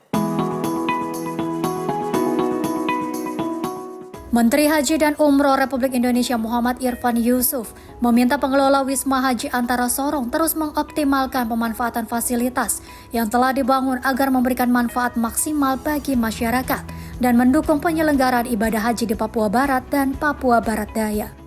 Pembangunan fasilitas haji menggunakan dana masyarakat, dana umat, dan anggaran negara harus diimbangi dengan pengelolaan profesional sehingga tingkat pemanfaatannya terus meningkat. Ia mengaku telah meminta laporan kepada pengelola terkait target dan realisasi pemanfaatan fasilitas tersebut. Berdasarkan laporan yang diterima, capaian penggunaan Wisma Haji sudah memenuhi target, namun masih perlu terus ditingkatkan dari tahun ke tahun. Menteri Haji dan Umroh M. Irfan Yusuf menjelaskan, optimalisasi pemanfaatan Wisma Haji tidak hanya penting untuk mendukung pelayanan calon jemaah haji, tetapi juga agar aset yang telah dibangun mampu memberikan manfaat lebih luas bagi masyarakat. Sementara itu terkait kemungkinan kota Sorong menjadi embarkasi haji, Menteri Haji dan Umroh mengatakan pemerintah belum mengambil keputusan. Tim redaksi Sinpo TV melaporkan.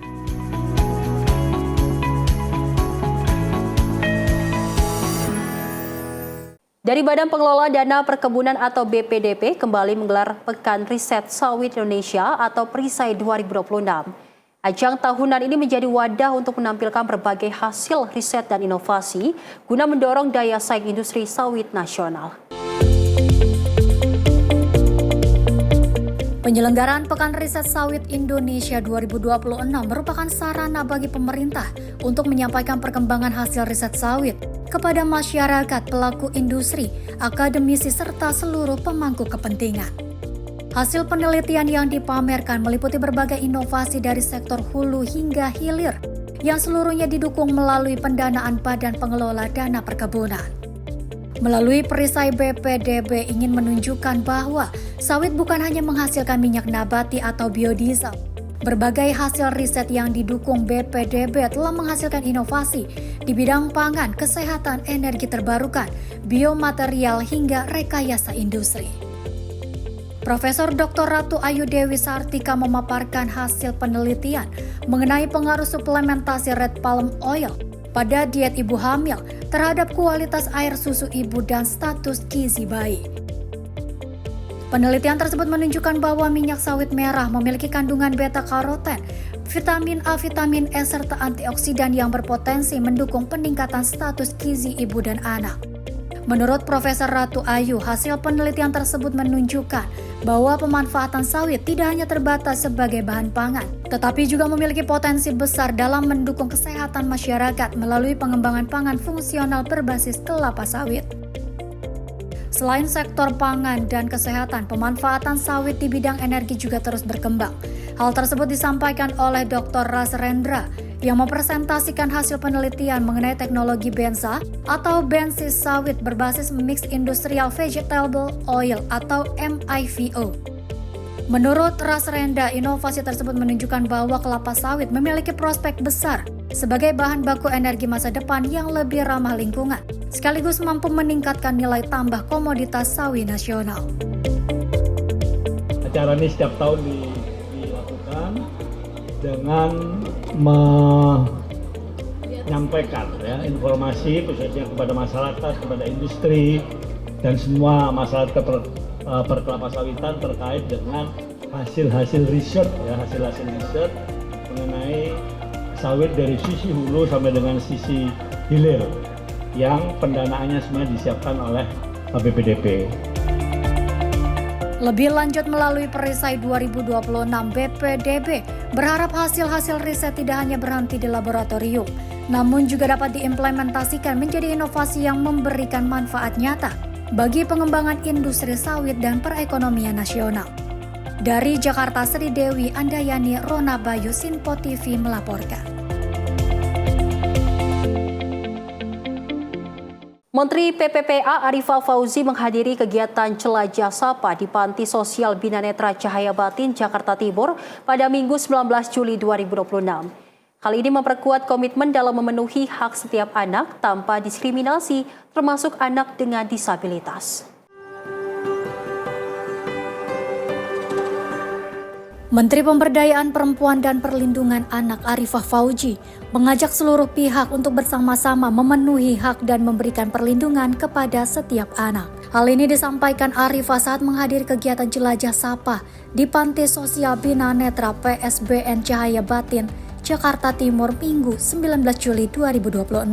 Menurutnya, Hari Anak Nasional 2026 menjadi momentum untuk memperkuat komitmen dalam memenuhi hak setiap anak tanpa diskriminasi, termasuk anak dengan disabilitas.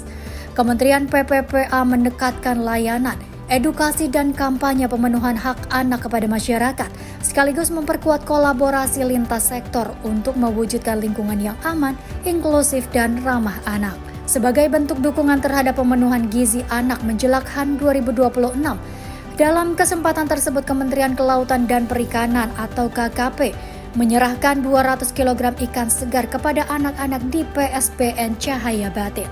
Bantuan tersebut merupakan bagian dari kampanye gerakan memasyarakatkan makan ikan atau gemar ikan untuk mendorong peningkatan konsumsi protein berkualitas bagi anak. Tim redaksi Sinpo TV melaporkan. Pemirsa, RUU perampasan aset dinilai sebagai langkah preventif dalam mengembalikan kerugian negara. Pemerintah didesak agar pelaku tindak pidana tersebut tidak boleh mendapat keuntungan sama atau lebih besar dari kejahatan yang dilakukan. Komisi 3 DPR RI mengundang akademisi hukum dari Universitas Muhammadiyah Jakarta untuk membahas rancangan undang-undang atau RUU perampasan aset pada Senin 20 Juli 2026. Dalam diskusi tersebut, akademisi hukum Septa Chandra mengatakan, Urgensi dari RUU perampasan aset adalah mencegah suatu tindak pidana sebagai langkah preventif dalam melakukan pengembalian aset atas kerugian keuangan negara, terutama dalam pencucian uang yang dilakukan oleh pelaku. Tak hanya itu, perampasan aset juga bertujuan agar pelaku tidak mendapat keuntungan sama ataupun lebih besar dari kejahatan yang dilakukan. Dengan begitu, prinsip adanya perampasan aset adalah membuat pelaku dapat berpikir ulang untuk melakukan suatu tindak pidana yang dimana keuntungannya akan dirampas oleh negara. Sehingga nantinya motivasi orang untuk melakukan kejahatan tersebut akan berkurang. Terkait dengan hal lainnya, yaitu tentang urgensi. Urgensi daripada RUU perampasan aset ini tentu tidak terlepas dari tujuan, yaitu bagaimana perampasan aset ini bertujuan strategis dalam rangka mencegah suatu tindak pidana sebagai langkah preventif agar kemudian di situ dapat dilakukan pengembalian aset kepada negara atas kerugian keuangan negara, terutama tindak pidana korupsi ataupun pencucian uang yang dilakukan oleh pelaku tersebut. Nah, dengan perampasan aset yang dimiliki oleh pelaku tersebut, tentu secara filosofis tujuannya adalah bagaimana pelaku tidak boleh mengambil keuntungan dari tindak pidana yang dilakukan itu sendiri, atau kita dengar dengan prinsip crime does not pay, bahwa pelaku itu tidak boleh mendapat keuntungan sama ataupun lebih besar daripada kejahatan yang dilakukannya.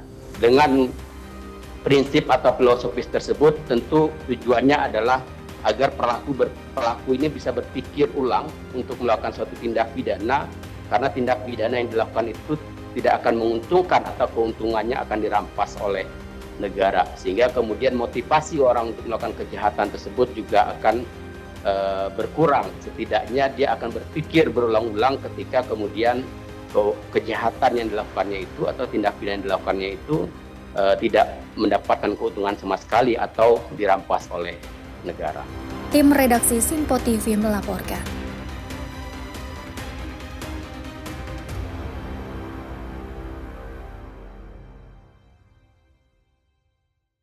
Relawan Gerakan Cinta Prabowo atau GCP solid rapatkan barisan mengawal Presiden Prabowo Subianto hingga akhir di tengah kondisi hukum yang tidak menentu. GCP meminta Presiden berani ambil langkah tegas memecat pembantunya yang tidak berpihak kepada rakyat.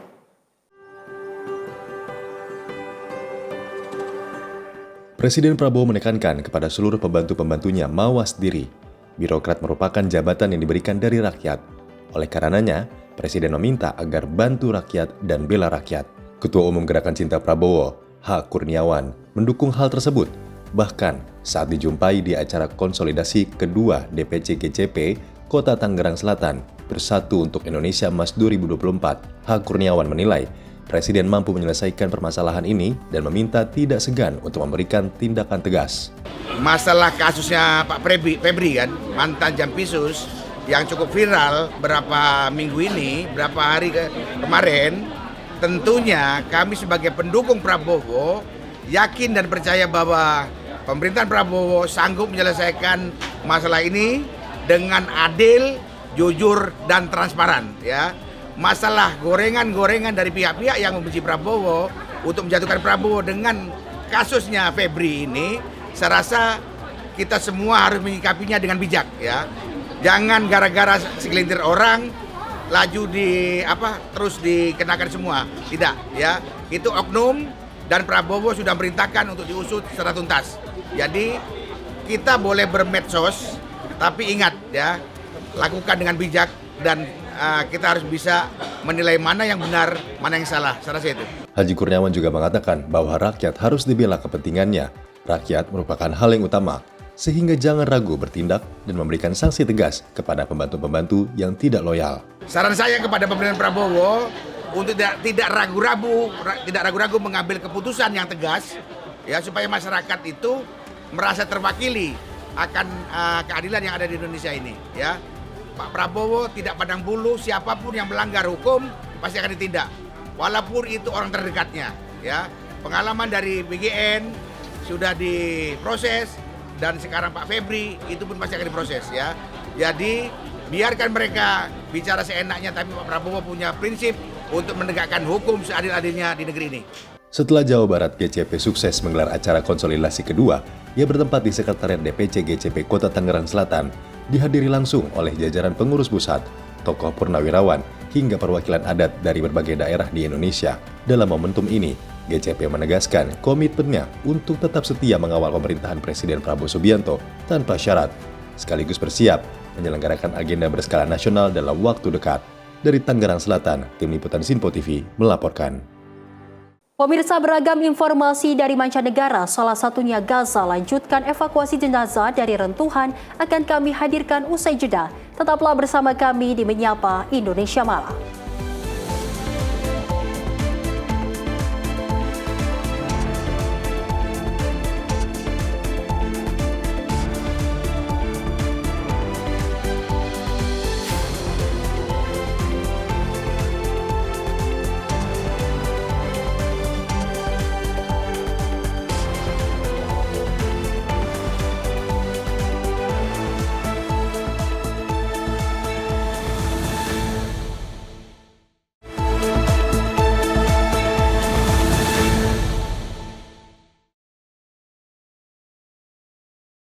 Masih bersama kami pemirsa dalam Menyapa Indonesia Malam.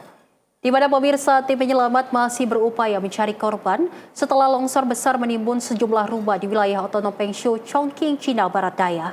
Ratusan petugas darurat dikerahkan ke lokasi. Sementara otoritas meningkatkan status tanggap darurat menyusul ancaman cuaca ekstrim dan juga banjir. Rekaman video memperlihatkan besarnya kerusakan akibat longsor yang menerjang kawasan di sepanjang sungai Wujiang.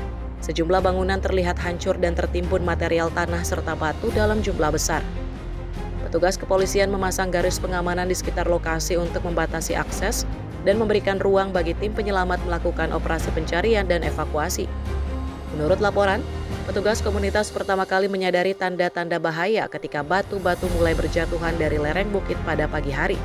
Peringatan dini tersebut memicu evakuasi lebih dari 60 warga yang tinggal di sekitar area rawan. Sekitar 1 jam kemudian, sebagian lereng gunung dilaporkan runtuh dan menimbun belasan bangunan dengan material batu dan tanah dalam jumlah besar saat proses evakuasi masih berlangsung. Otoritas setempat menyatakan ratusan personel darurat telah diterjunkan ke lokasi kejadian.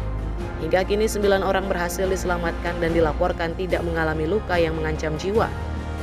Proses pencarian dan pemulihan masih terus dilakukan untuk memastikan ada atau tidaknya korban lain yang terperangkap di bawah timbunan material longsor.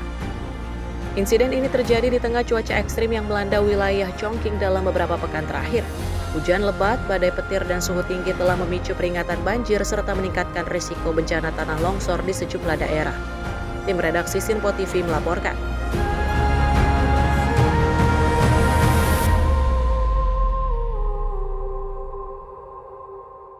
Gelombang panas yang melanda Paris tak hanya membuat warga kepanasan, tetapi juga memicu lonjakan permintaan AC portable. Alih-alih membeli, banyak warga kini memilih menyewa AC sebagai solusi cepat menghadapi suhu ekstrim di tengah keterbatasan pemasangan AC permanen.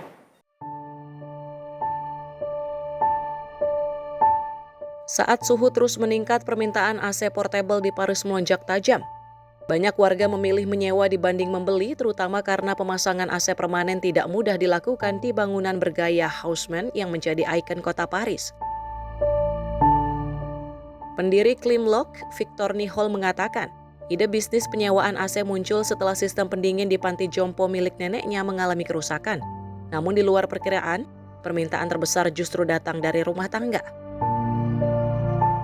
C'est un constat personnel, c'était moi et ma mamie qui sont dans un EHPAD dans le nord de la France. La climatisation était en panne et on s'est posé la question, vu que c'est pour quelques jours, est-ce qu'on va acheter un climatiseur, est-ce qu'on va le louer, mais il n'y avait pas de service de location, donc c'est là que l'idée est un peu née et c'est là qu'on a commencé, mais on ne pensait pas que la demande serait autant domestique, on pensait initialement que ça servirait plutôt à des pannes, servir à un manque, mais en final on a une demande qui est vraiment... Perusahaan Klimlock menyewakan AC portable dengan tarif mulai 12,5 euro per hari. Menurut Nihol, setiap kali gelombang panas terjadi, jumlah permintaan melonjak drastis. Pada Juni lalu saja permintaan meningkat hingga 50 kali lipat dibandingkan tahun sebelumnya. Prancis terus menghadapi gelombang panas berulang yang disertai suhu ekstrim dan kondisi kering, sekaligus meningkatkan risiko kebakaran hutan. Juni 2026 tercatat sebagai Juni terpanas di Eropa Barat dan terpanas kedua di seluruh Eropa. Tim redaksi Sinpo TV melaporkan. Kebakaran hutan besar melanda Provinsi Zaragoza, Spanyol Timur Laut dan menghanguskan sekitar 12.000 hektar lahan. Ratusan warga terpaksa dievakuasi, sementara pasukan darurat militer diterjunkan untuk membantu menjinakkan api.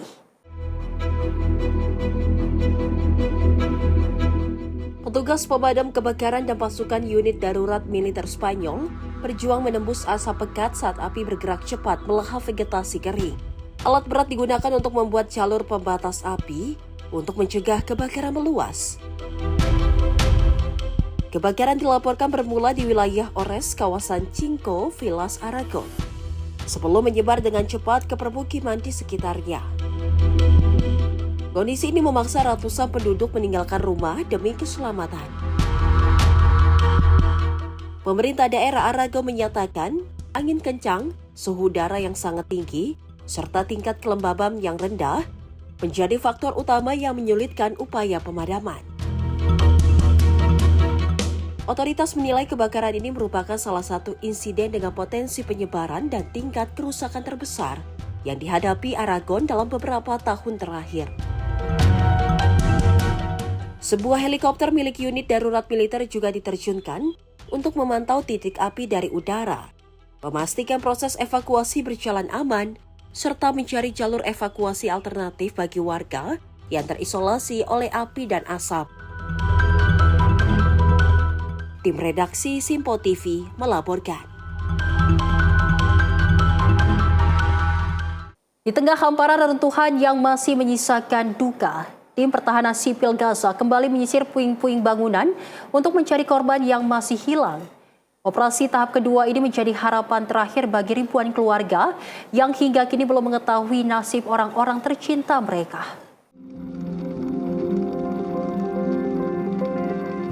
Suara alat berat memecah keheningan di kawasan Al-Sabra, kota Gaza. Satu persatu reruntuhan bangunan diangkat, sementara keluarga korban menunggu dengan penuh harap di lokasi evakuasi.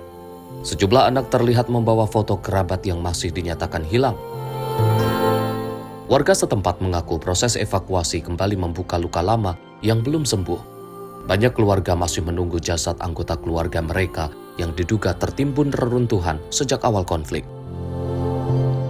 Juru bicara pertahanan sipil Gaza, Mahmud Basal, mengatakan tim evakuasi menghadapi keterbatasan alat berat dan peralatan untuk menangani besarnya skala kerusakan. Ia mendesak komunitas internasional dan organisasi hak asasi manusia memberikan dukungan agar seluruh jenazah dapat dievakuasi.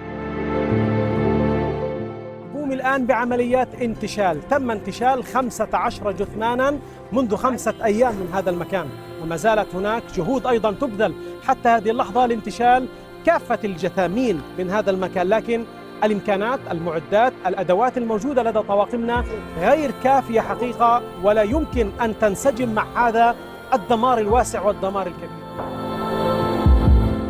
Operasi tahap kedua menargetkan pencarian lebih dari 1.000 jenazah yang diduga masih terkubur di bawah 147 rumah yang hancur di Gaza, Gaza Utara, dan Gaza Tengah.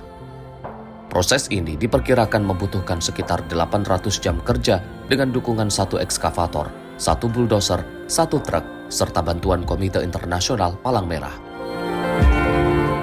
Tim redaksi Sinpo TV melaporkan. Sementara itu pemirsa, di tengah krisis kemanusiaan yang masih berlangsung, puluhan truk bantuan kembali memasuki jalur Gaza melalui perbatasan Rafah. Uni Emirat Arab mengirim hampir 1.000 ton bantuan untuk memenuhi kebutuhan mendesak warga Palestina. Sebanyak 5 konvoi bantuan kemanusiaan dengan total 62 truk membawa 980 ton logistik memasuki jalur Gaza. Konvoi tersebut melintasi perbatasan Rafah setelah diberangkatkan dari pusat logistik bantuan kemanusiaan Uni Emirat Arab di kota Al-Arish, Mesir. Bantuan yang dikirim meliputi bahan pangan, material hunian sementara, perlengkapan medis, serta berbagai kebutuhan penting lainnya. Seluruh bantuan ditujukan untuk membantu warga Palestina yang terdampak krisis kemanusiaan di Gaza. Pemerintah Uni Emirat Arab menyatakan proses penyaluran dilakukan melalui sistem logistik terpadu agar bantuan dapat diterima, disiapkan, dan dikirim secara cepat ke wilayah yang membutuhkan. Pengiriman ini merupakan bagian dari operasi Sival Rose Night 3 yang diluncurkan pada 5 November 2023 atas arahan Presiden Uni Emirat Arab Sheikh Mohammed bin Zayed Al Nahyan sebagai upaya memberikan dukungan kemanusiaan bagi warga Palestina di jalur Gaza. Tim redaksi Sinpo TV melaporkan. Sirine peringatan menggema di berbagai wilayah ibu kota Yordania aman setelah militer Yordania mengumumkan berhasil mencegat sejumlah misil balistik yang diluncurkan dari Iran. Insiden ini pemirsa menjadi tanda kembali memanasnya situasi keamanan di kawasan Timur Tengah.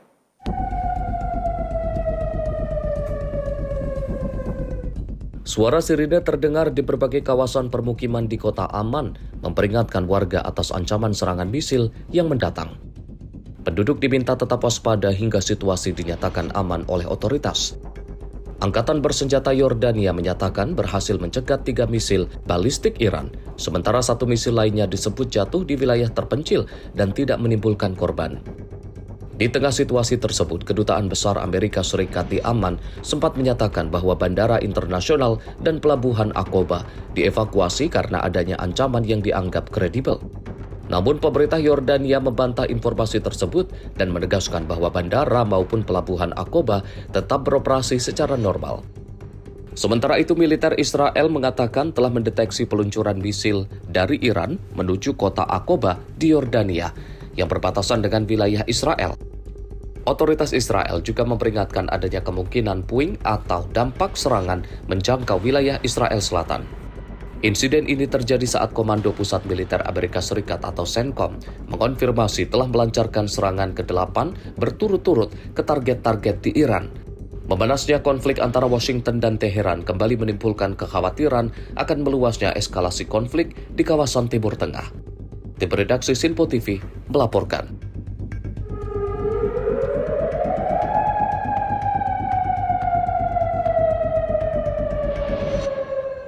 Pemirsa, suasana duka menyelimuti wilayah Junín, Peru setelah gempa 5,1 magnitudo yang mengguncang kawasan pegunungan Andes, menyisakan kerusakan luas dan menelan korban jiwa.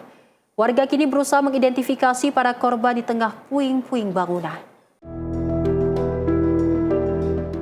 Warga berkumpul di lokasi terdampak untuk mengenali korban yang meninggal dunia, sementara bangunan rumah dan fasilitas umum terlihat rusak parah akibat guncangan gempa. Sejumlah penyintas mengaku berhasil menyelamatkan diri dari reruntuhan, namun banyak di antara mereka kehilangan tempat tinggal dan harta benda. Sementara itu, keluarga korban masih menunggu proses evakuasi dan penanganan lebih lanjut. Pemerintah daerah menyatakan gempa menyebabkan kerusakan luas di berbagai permukiman, dengan ratusan warga terdampak dan puluhan orang memerlukan perawatan medis. 48 casas colapsadas, 250 familias damnificadas y más de 20 heridos que están siendo atendidos los diferentes nosocomios, hospitales, centros de salud que tenemos aquí, en especial el Carrión, que es el hospital más importante de nuestra región.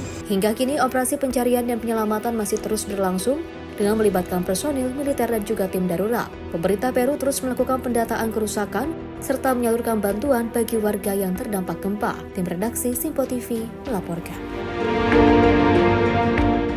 Perdana Menteri Kuwait Sheikh Ahmad Abdullah Al-Ahmad Al-Sabah mengunjungi Rumah Sakit Al-Adan untuk menjenguk warga yang terluka akibat serangan yang diklaim dilancarkan oleh Iran. Kunjungan ini dilakukan di tengah memanasnya konflik di kawasan Timur Tengah.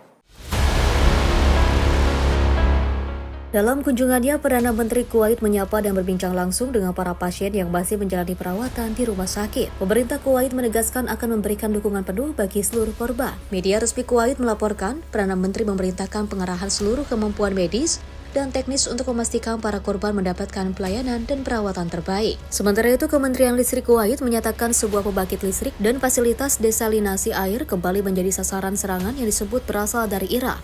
Serangan tersebut memicu kebakaran di sebagian fasilitas dan merusak sejumlah unit pembangkit listrik. Di sisi lain, Kementerian Pertahanan Kuwait mengatakan sistem pertahanan udaranya berhasil mencegat sejumlah misil dan drone yang juga disebut diluncurkan oleh Iran. Sementara itu, militer Iran merilis rekaman yang juga diklaim menunjukkan peluncuran drone menuju 2 pangkalan militer Amerika Serikat di Kuwait. Rangkaian insiden ini semakin meningkatkan ketegangan antara Amerika Serikat dan Iran. Meski kedua negara sempat menandatangani nota kesepahaman untuk membuka jalan perundingan, masing-masing pihak kini saling menuduh telah melanggar kesepakatan tersebut. Tim redaksi Sinpo TV melaporkan. 2 pekan setelah longsor besar menerjang wilayah Guadalupe, Ekuador, tim penyelamat masih berupaya menemukan korban yang hilang, sementara keluarga korban masih terus menanti kabar dengan penuh harapan. Operasi pencarian dan evakuasi terus dilakukan di sektor Canzalba, Paroki Guadalupe, Ekuador Selatan, menyusul bencana longsor yang terjadi pada 3 Juli lalu. Rekaman video juga memperlihatkan alat berat membersihkan material longsor sepanjang sungai Canzalba, sementara petugas menyisir lokasi yang diduga menjadi tempat para korban hilang. Hingga kini sebanyak 13 orang dilaporkan tewas dan 42 lainnya luka-luka, serta 6 orang masih dinyatakan hilang. Encontraba paz, tranquilidad, pedía mucho que a muchos amiguitos que venían, que nos den la manito para encontrar a todos los seres que están perdidos.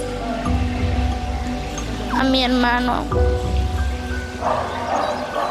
Yo estoy demasiado triste, demasiado dolor, pero me dieron buenas esperanzas. Me dijeron que sí iban a seguir con la búsqueda hasta terminar el último cadáver de encontrar. Pemerintah juga mendirikan dapur umum yang produksi sekitar 3.000 porsi makanan setiap hari bagi para pengungsi, relawan, dan juga petugas yang bertugas di lokasi bencana. Sementara itu, menurut petugas penanganan insiden Gabriel Velasquez, sebanyak 101 personil gabungan dari pemadam kebakaran, kepolisian, dan militer dikerahkan untuk melanjutkan operasi pencarian korban yang masih hilang. Tim redaksi Simpo TV melaporkan. Pemirsa, hujan deras yang mengguyur wilayah Jammu dan Kashmir, India Utara memicu banjir bandang dan tanah longsor. Bencana ini menyebabkan belasan orang dilaporkan meninggal dunia, sementara sejumlah warga lain masih dinyatakan hilang.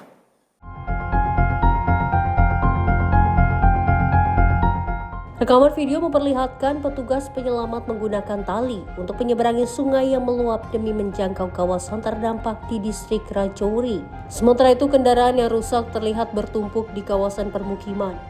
Lumpur tebal dan puing-puing menutupi jalan, memaksa warga dan pemilik toko membersihkan sisa banjir secara manual.